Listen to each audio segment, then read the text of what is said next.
really fantastic to see so many people here so early in the morning, so late at night. It's like, what were we thinking? Having midnight madness here on the campus of George Mason University. And I was in New York all day on Monday. I had a 9:30 meeting at the NHL, an American Express board meeting, and then an NBA meeting from 5 to 7:30. It was pouring rain. We didn't land till about 9 o'clock. I said, I was hoping that we would land. And they said, oh gosh, it's raining. Who would ever come out on a Monday night in the rain to watch tip-off for the Wizards? And I pulled into the parking lot and I was absolutely shocked. And for those of you who weren't here, it really was a sight to see. And the adrenaline rush that I got was, I think, appropriate in what we're trying to do with the team. There was 4,000 people. The students from George Mason were out of their mind. It was just a great night, and I think emblematic of what we're trying to do with the Wizards and reconnecting with our community and our fan base. And so I want to echo what Dave said, what Jim has built here on campus, and certainly what Dr. Merton has built here for both academics and athletics, and a reach out to the business community, that you're all here. I hope you'll spend some time learning more about George Mason and the services that they offer.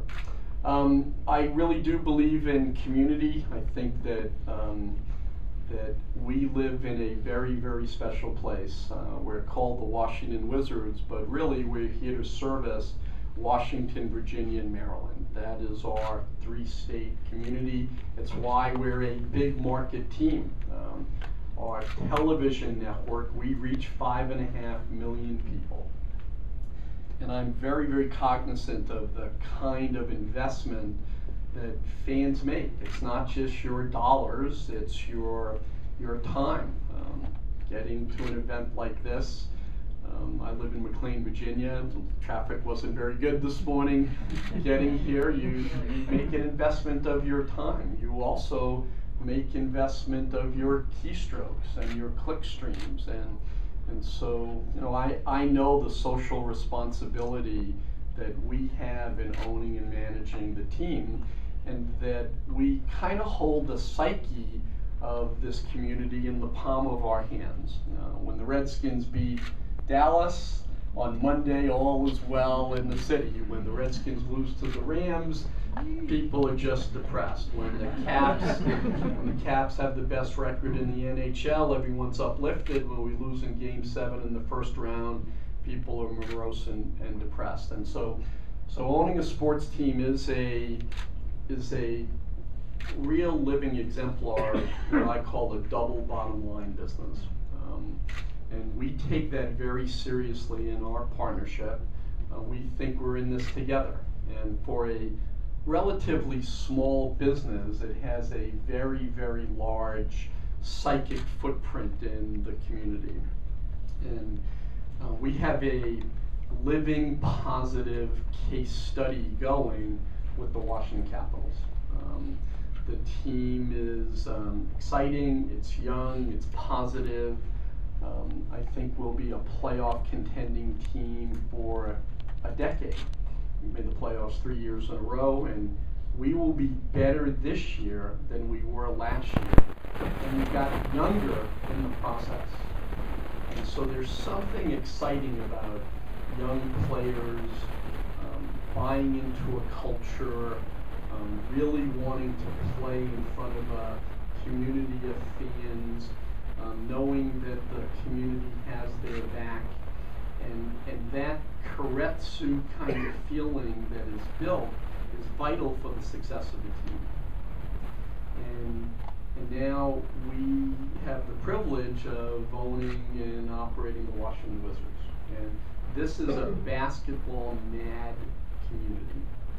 The history of great players that have grown up in this community, the history of success that our college teams have had, University of Maryland, Georgetown University, George Mason, really helped to create the platform that we have to build around. In 1978, the Wizards won a world championship. They went to several finals, but they won a ring. And it's amazing to me how many emails I get.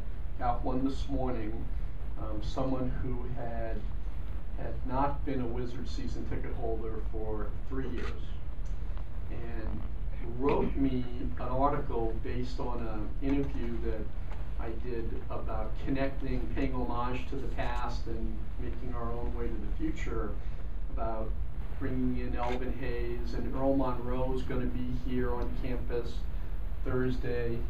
When I was growing up on the playgrounds in New York, you do your spin move.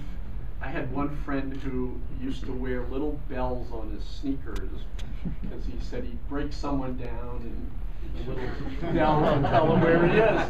And they were all emulating, Earl Monroe's nickname was Black Jesus. And he's a living legend.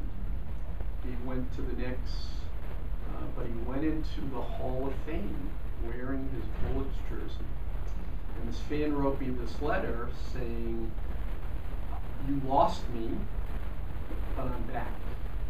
And I'm back because I believe that you can reactivate that spirit and articulate the plan. You'll stick with it, and I buy in. And I'm very grateful for that kind of spirit, because that's what we need.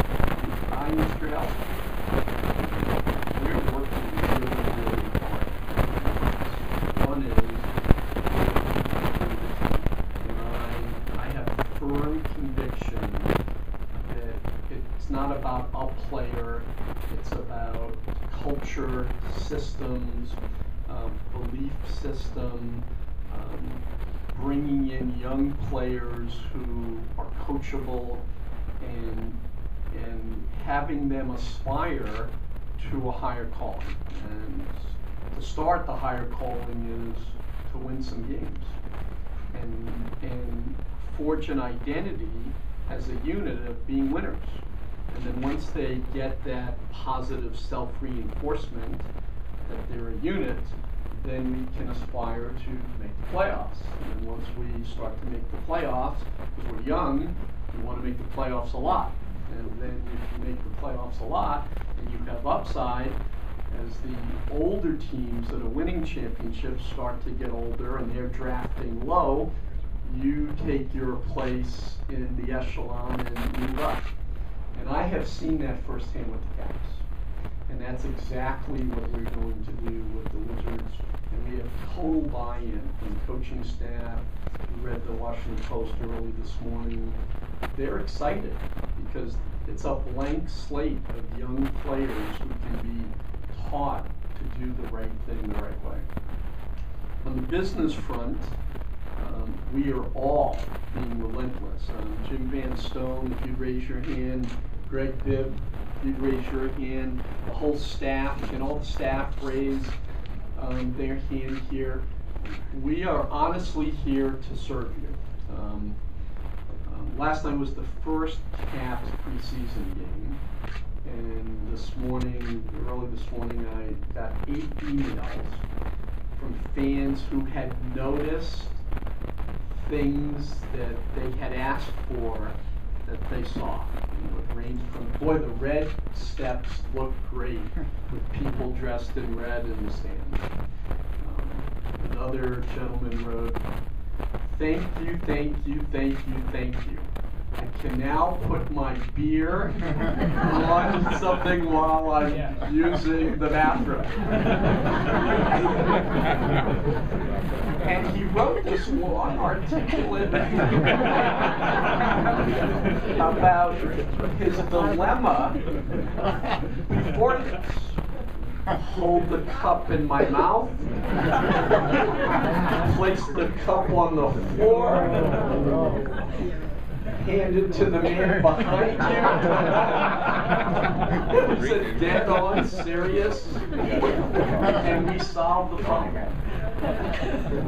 We get emails all the time about people waiting in line for beer. If you